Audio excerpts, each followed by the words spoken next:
గృహహింస చేశారు, కట్నం కోసం వేధించారు.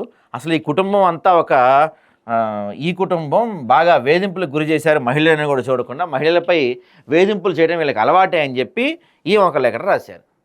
సో ఇంకా అంతా అయిపోయిందిరా బాబు, టికెట్ తీసుకోవటమే ఆలస్యం, అఫీషియల్ అనౌన్స్మెంట్ రావటమే ఆలస్యం అనుకున్న టైంలో ఇవి వరుసగా నవీన్ యాదవ్ను చుట్టుముట్టినాయి. ఈ కేసులో అయితే ఎఫ్ఐఆర్ కూడా ఫైల్ అయింది ఈ కేసులో. సో ఈ కేసుని కూడా ఎలక్షన్ కమిషన్ చాలా సీరియస్గా పరిగణిస్తుంది. ఇది నియోజకవర్గ ఓటర్లని ప్రభావితం చేసే అంశం. ఇది మరి మీనాక్షి నటరాజన్ గారికి రాసిన లేఖ కాబట్టి దీనిపైన కూడా ఆలోచిస్తారు. సో అంతా అయిపోయింది, ఇక టికెట్ నడుచుకుంటా ఇంటికి వస్తుంది అనుకున్న టైంలో నవీన్ యాదవ్ని ఇలాంటి సమస్యలు మొత్తం ఒక్కసారిగా చుట్టుముట్టాయి. మరి వీటి నుంచి ఎలా బయటపడతారు అనేది చూడాలి. ఎందుకంటే ఎవరన్నా కావాలని చేస్తున్నారు, ఎందుకంటే వరుసగా ఒకదాని తర్వాత ఒకటి వివాదాల్లో చిక్కుకుంటానే ఉన్నాడు. భూమిని కబ్జా చేయడమే కదా, 30 వచ్చిన 100 కోట్ల స్కొమ్మును, ఇదిగో ఇంకో వార్త ఏదో వచ్చింది చూడండి.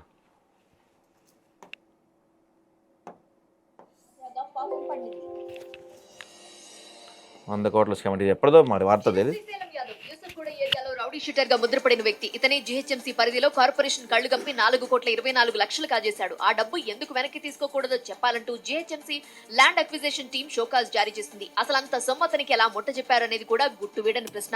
ఇది ఒకటి. అంటే ఇప్పుడు పాతయన్నీ బయటకు వస్తున్నాయి, మరి ఎవరో కావాలని చేస్తున్నట్టే కనపడతా ఉంది. ఇప్పుడు నిన్న చూడండి, ఈయనకు కూడా మరి నవీన్ యాదవ్కి ఎవరు చెప్పేటోళ్ళు లేరా ఈ టైంలో ఇట్లా చేయకూడదు? గతంలో ఆయన 2 సార్లు ఎమ్మెల్యేగా పోటీ చేశాడు కదా, తెలీదా ఆయనకి? పాపం ఎన్నికలు కూడా ఉల్లంఘిస్తూ జూబ్లీస్లో కుట్టు మిషన్లు పంపిణీ చేసిన కాంగ్రెస్ నాయకుడు నవీన్ యాదవ్ ఒకవైపు 3 రోజుల క్రితం ఓటర్ కార్డులు పంచిన వివాదం చిక్కుగా ఇప్పుడు ఓటర్లను ప్రలోభ పెట్టేలాగా కుట్టు మిషన్లు పంచారంట.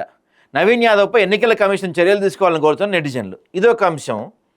మరొక అంశం ఏంటయ్యా అంటే ఇది కాదు కదా, ఈ ఫోటో ఇదేనా? ఇవి కుట్టు మిషన్లు పంపిన ఫొటోసు. మరొక వివాదం ఏమి తీసుకొచ్చారు తెలుసా దీంట్లో? ఎక్కడైనా మగవాళ్ళు ఆడవాళ్ళకి శానిటరీ ప్యాడ్స్ ఇస్తారా? ఎక్కడైనా ఆడవాళ్ళు ఎంత ఇబ్బంది పడతారు, వాళ్ళ యొక్క చుట్టూతో మగాళ్ళే ఉన్నారు, ఆడవాళ్ళకి శానిటరీ ప్యాడ్స్ ఇస్తారా? ఆ మాత్రం కూడా ఇంగితం లేదు ఆయనకి అని చెప్పి ఇంకొక వివాదం స్టార్ట్ అయింది. చూడండి, ఇదే